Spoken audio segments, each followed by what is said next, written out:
ಉಡಾಯಿಸೋ ಖಾರ ಬಣ್ಣ ರುಚಿಯನ್ನು ಆಚಿ ಮೆಣಸಿನ ಪುಡಿ ಚಿಂದಿ ಉಡಾಯಿಸೋ ಖಾರ ಬಣ್ಣ ರುಚಿ. ನಿಮಗೆ ಸಾಲ ಬೇಕಾ, ಸಾಲ ಕೊಡಿಸ್ತೀನಿ ಅಂತ ಹೇಳಿ ಅದೇ ನೆಪದಲ್ಲಿ ಅನೇಕ ಉದ್ಯಮಿಗಳಿಗೆ ವಂಚನೆ ಮಾಡಿರ್ತಕ್ಕಂಥ ಆರೋಪ ಇಲ್ಲಿ ಕೇಳಿ ಬಂದಿದೆ.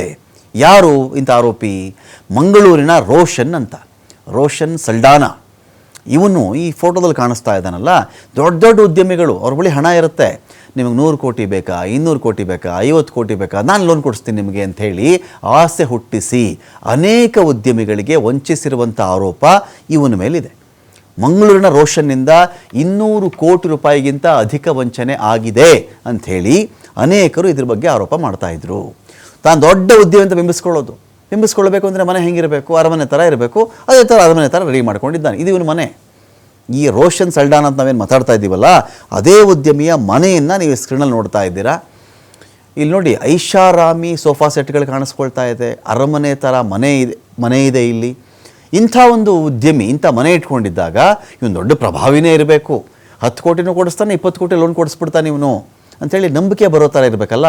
ಅದಕ್ಕೆ ನೋಡಿ, ಎಲ್ಲದಕ್ಕೂ ಈ ಬಂಗಾರದ ಚೌಕಟ್ಟುಗಳು, ಆ AC ಆಗಲಿ, ಆ ವ್ಯವಸ್ಥೆಗಳಾಗಲಿ, ಅನೇಕ ಅಲ್ಲಿರ್ತಕ್ಕಂತಹ ಕಲಾಕೃತಿಗಳಾಗಲಿ, ಇವೆಲ್ಲ ನೋಡಿದಾಗ ಇವನು ಸಿಕ್ಕಾಪಟ್ಟೆ ಶ್ರೀಮಂತ ಇರಬೇಕು, ಸಿಕ್ಕಾಪಟ್ಟೆ ದೊಡ್ಡ ಉದ್ಯಮಿ ಇರಬೇಕು, ಇವನು ಕಾಂಟ್ಯಾಕ್ಟು ದೊಡ್ಡ ಲೆವೆಲಲ್ಲಿ ಇರಬೇಕು ಅಂತ ಹೇಳಿ ಯಾರಿಗೇ ಆದರೂ ಅನಿಸುತ್ತೆ.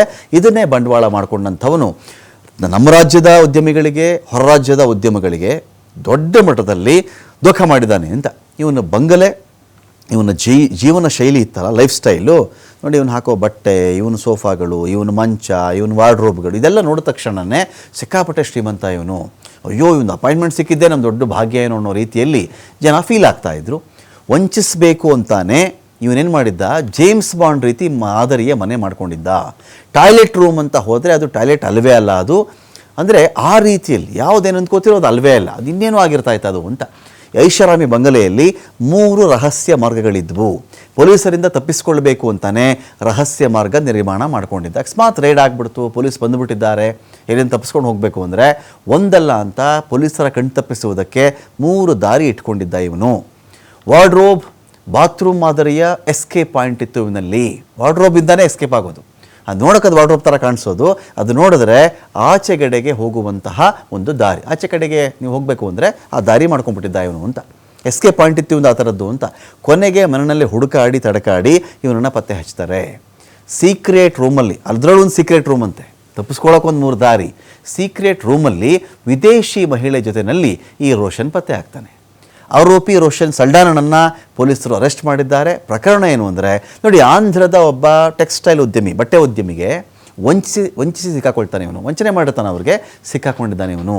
ವ್ಯವಹಾರ ಅಭಿವೃದ್ಧಿಪಡಿಸುವ ಸಲುವಾಗಿ ಸಾಲದ ಮೊರೆ ಹೋಗಿದ್ರು ಉದ್ಯಮಿ. ಹೀಗಾಗಿ ಬೆಂಗಳೂರಿನ ವಿಮಲೇಶ್ ಅನ್ನೋ ಒಂದು ಸಂಪರ್ಕ ನಡೆಯುತ್ತೆ. 2023ರ ವೇಳೆ ಫೈನಾನ್ಸ್ ಕನ್ಸಲ್ಟೆನ್ಸಿ ಆಗಿದ್ದಂಥ ವಿಮಲೇಶ್ ಚಿತ್ರದುರ್ಗದ ಸಾಯಿ ಫೈನಾನ್ಸ್ ಸಾಲ ಕೊಡುತ್ತೆ ಅಂತ ಹೇಳಿ ವಿಮಲೇಶ್ ಹೇಳಿದ್ದ. 2023 ನವೆಂಬರಲ್ಲಿ ಚಿತ್ರದುರ್ಗದ ಸಾಯಿ ಫೈನಾನ್ಸ್ಗೆ ಭೇಟಿಯಾಗುತ್ತೆ. ಫೈನಾನ್ಸ್ ಕಚೇರಿಯಲ್ಲಿ ಮ್ಯಾನೇಜಿಂಗ್ ಡೈರೆಕ್ಟರ್ ಆಗಿದ್ದು ರೋಷನ್. ಉದ್ಯಮಿಗೆ ರೋಷನ್ ಸಲ್ಡಾನಾ ಪರಿಚಯ ಆಗುತ್ತೆ. ಇದನ್ನು ಮಾಡಿಕೊಟ್ಟಿದ್ದು ವಿಮಲೇಶ್.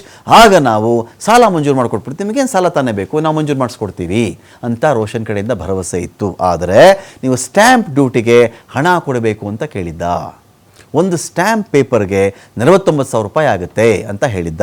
ನಮಗೆ ಒಟ್ಟು 80 ಸ್ಟ್ಯಾಂಪ್ ಪೇಪರ್ಗಳು ಬೇಕಾಗಿವೆ ಅಂತ ಹೇಳಿದ್ದ. ಅವುಗಳಿಗೆ ಒಟ್ಟು 39,20,000 ರೂಪಾಯಿ ಖರ್ಚಾಗುತ್ತೆ ಅಂತ ಕೂಡ ಹೇಳಿದ್ದ. ಆ ಬಳಿಕ ಉದ್ಯಮಿಯಿಂದ 40 ಲಕ್ಷ ರೂಪಾಯಿಗಳ ಜೊತೆಗೆ ದಾಖಲೆ ಪಡ್ಕೊಂಡಿದ್ದ ರೋಷನ್. 15 ದಿನಗಳಲ್ಲಿ ನಿಮಗೆ ಸಾಲ ಮಂಜೂರಾಗ್ಬಿಡುತ್ತೆ ಅಂತ ಹೇಳಿದ್ದ. ಆ ನಂತರ ಎಸ್ಕೇಪ್ ಆಗಿದ್ದ. ಇದಾದ ಮೇಲೆ ಜುಲೈ 16ನೇ ತಾರೀಕು ಚಿತ್ರದುರ್ಗ ನಗರ ಠಾಣೆಗೆ ದೂರು ಕೊಡ್ತಾರೆ ಉದ್ಯಮಿ. ಚಿತ್ರದುರ್ಗದಲ್ಲಿ ಪ್ರಕರಣ ದಾಖಲಾಗುತ್ತೆ. ಮಂಗಳೂರು ತಲುಪುತ್ತೆ ಈ ಒಂದು ಕೇಸ್. ವಿಮಲೇಶ್ನನ್ನು ಬಂಧಿಸಿ ಮಂಗಳೂರಿನ ರೋಷನನ್ನು ಇದೀಗ ಪೊಲೀಸರು ವಶಕ್ಕೆ ಪಡ್ಕೊಂಡಿದ್ದಾರೆ.